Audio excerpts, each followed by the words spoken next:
Ladies and gentlemen, welcome back to your cybersecurity series. My name is Vlad, and I'm here to ease your journey into cyber, whether you are a curious enthusiast or actively looking for a career change. With Ep.19, we really open a brand new chapter of our cybersecurity curriculum, and I will dedicate this next series of videos onto cryptography.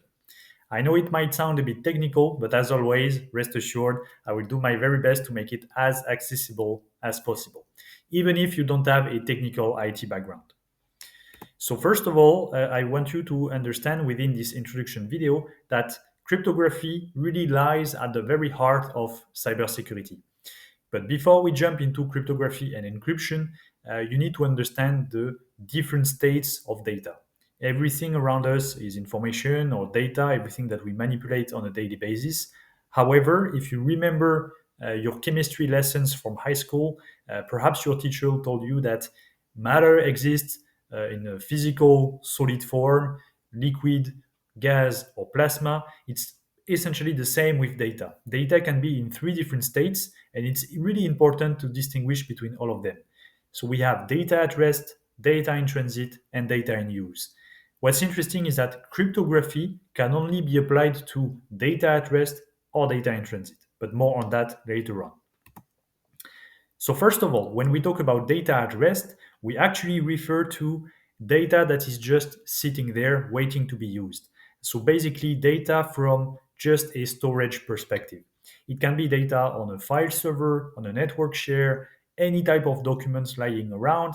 They can be stored on your endpoints. So, by endpoints, we mean any components that can be used by an end user, for example, a laptop, PCs, workstations, servers, tablets, mobile phones, and so on.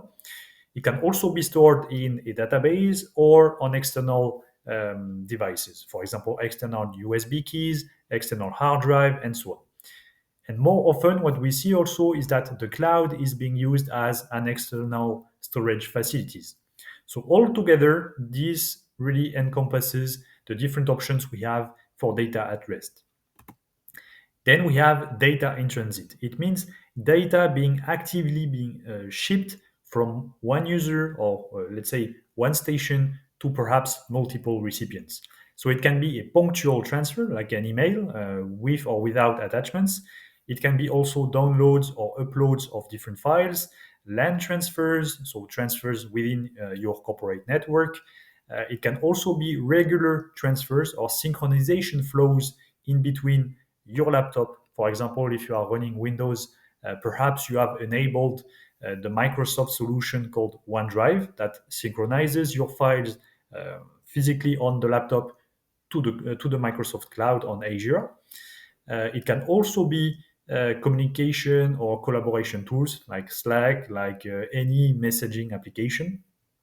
So whether it's only text or if you are sharing pictures with some friends, all of that is data in transit.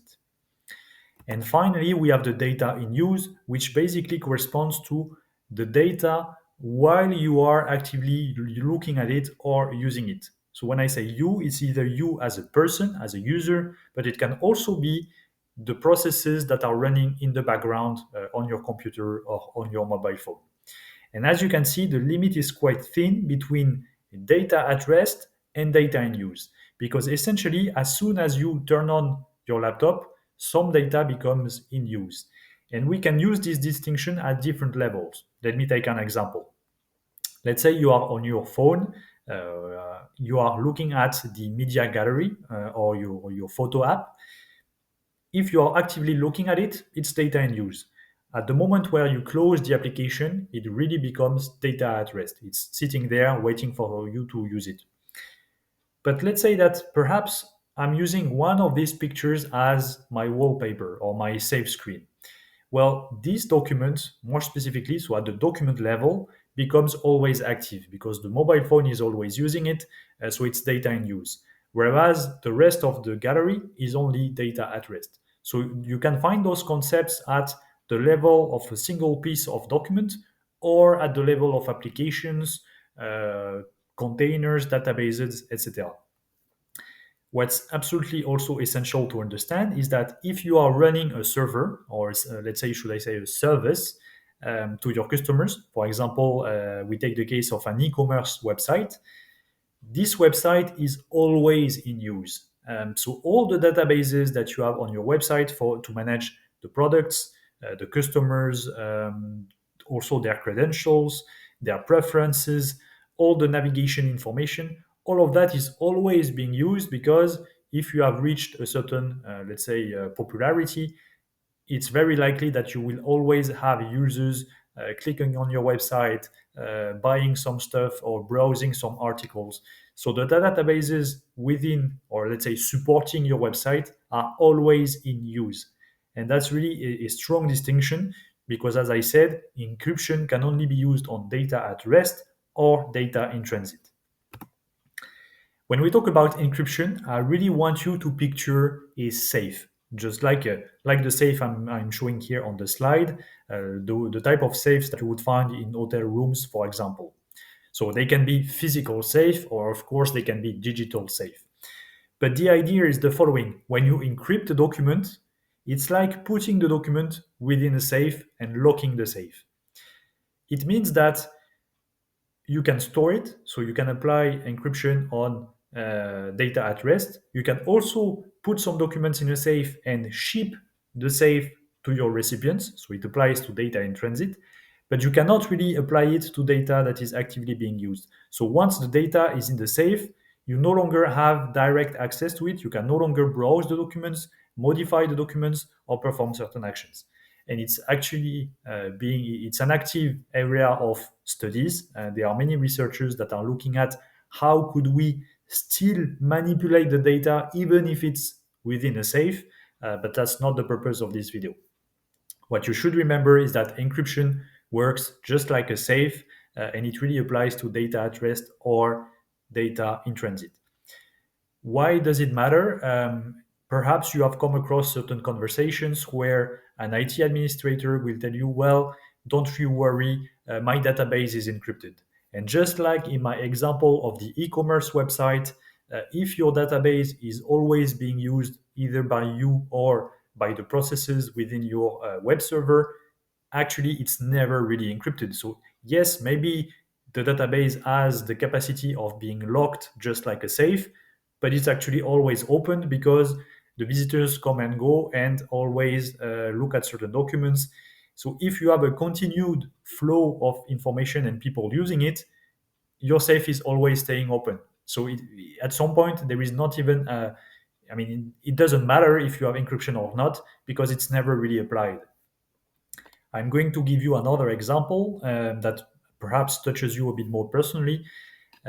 If you install, for example, BitLocker, so BitLocker is an encryption software that you can install on your laptop.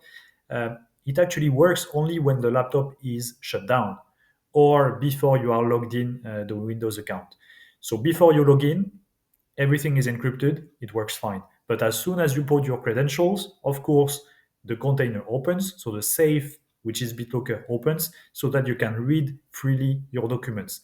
It means that in case of theft, if your laptop was opened and if you were signed in, the encryption is already deactivated. So there are ways that your data can be stolen. However, if the laptop is shut down or if no one is logged in yet, then of course you are safe or you are secure because BitLocker is, I mean, it's like you say, the safe door is closed and properly shut down.